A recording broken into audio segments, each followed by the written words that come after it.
कभी-कभी जब ध्यान में बैठते हैं, तो ऐसा लगता है कि आप हवा में जैसे कभी-कभी होता है ना डंडे को एक खड़ा कर दिया जाता है बिना किसी सहारे के, और वो खड़ा रहता है और कुछ देर बाद वो अपने आप गिर जाता है वो।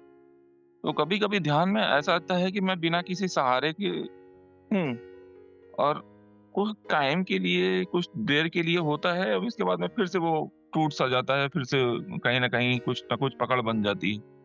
तो उस बिना सहारे के रहने के को बढ़ाने के लिए, उस समय को बढ़ाने के लिए क्या करना चाहिए भगवान?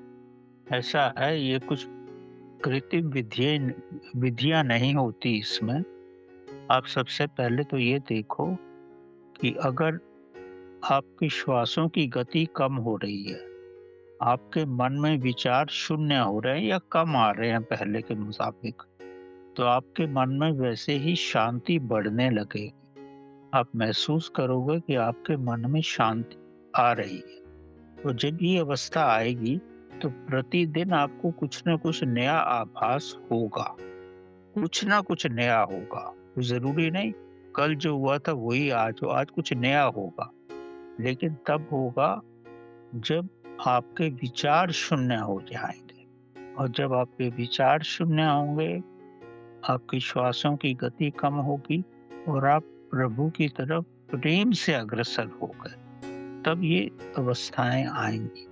चाहे वो आपको एक फूल के रूप में आए या किसी भी रूप में आए।